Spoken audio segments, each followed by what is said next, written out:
સુરતના ડિંડોલી વિસ્તારના રાજમહેલ મોલ ખાતે યુવકની હત્યાની ઘટના સામે આવી। પ્રાથમિક માહિતી મુજબ મૃતકનું નામ રાજ ડુબે હોવાનું જાણવા મળી રહ્યું છે। તે બાઇક સીઝિંગનું કામ કરતો હતો તેવી માહિતી પણ સામે આવી છે। ઘટના મોડી રાત્રે આશરે 12 વાગ્યાની હોવાનું જણાવાઈ રહ્યું છે। ઘટનાની જાણ થતાં ડિંડોલી પોલીસ સ્થળ પર પહોંચી તપાસ શરૂ કરી છે। હત્યાનું કારણ શું છે અને આરોપી કોણ છે તે અંગે પોલીસ તપાસ બાદ વિગતો સામે આવશે।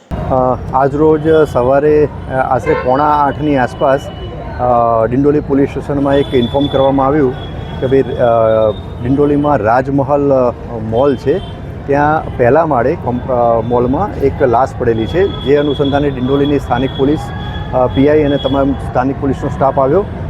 શરૂઆતમાં ડેડ બોડી જે હતી એની ઓળખ નથી થઈ, થોડી ઘણી પ્રાથમિક તપાસ કરી અને એની ઓળખ કરવામાં આવી તો જેનું ખૂન થયેલું છે એનું નામ છે રાજ અજય દુબે। એ ઉંમર વર્ષ એની 20 છે અને એ રઘુકુલ નગર CR પાટીલ રોડ ડિંડોલી સુરતનો રહેવાસી છે। એ એના પરિવાર સાથે અહીં રહે છે અને એ રિકવરી એજન્ટનું કામ કરે છે। રિકવરી એજન્ટ એટલે કે જે 2 વ્હીલર જે લોન ઉપર જે ગ્રાહક લેતા હોય અને એના લોનના હપ્તા બાકી હોય તો એ રિકવર કરવાની કામ કરે છે।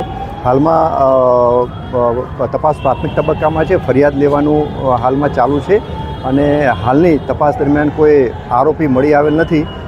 ટૂંકમાં અનડિટેક્ટ છે, પરંતુ હાલ પ્રાથમિક તબક્કામાં છે તપાસ અને આરોપીની શોધખોળ કરી અને ગુનો ડિટેક્ટ કરવામાં સ્થાનિક પોલીસ એ દિશામાં કાર્યવાહી કરી રહી છે। ટાઈમિંગ ક્યારનું છે?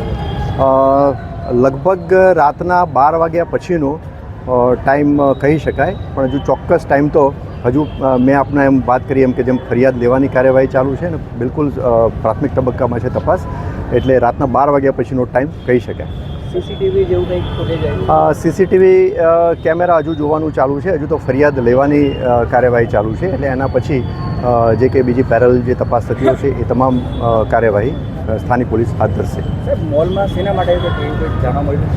આ રાજમહલ મોલ જે છે એ મોટાભાગે અંદરની દુકાનો મોટાભાગે બંધ રહે છે, એટલે ટૂંકમાં અવાવરું ટાઈપનું છે અને પહેલા માળે જે જગ્યાએ ડેડ બોડી પડેલી છે એ ભાગની તો તમામ દુકાનો બંધ જ રહેતી હોય છે, એટલે અવાવરું જગ્યા છે, બરાબર છે, એટલે ત્યાં ડેડ બોડી પડેલી છે અને મેં આપને જેમ જણાવ્યું એમ કે હજુ અનડિટેક્ટ છે કેસ અને ફરિયાદ લેવાની કાર્યવાહી ચાલુ છે। જે કંઈ ડેવલપમેન્ટ હશે, જે કંઈ અપડેટ હશે આપ સમક્ષ પછી રજૂ કરવામાં આવશે।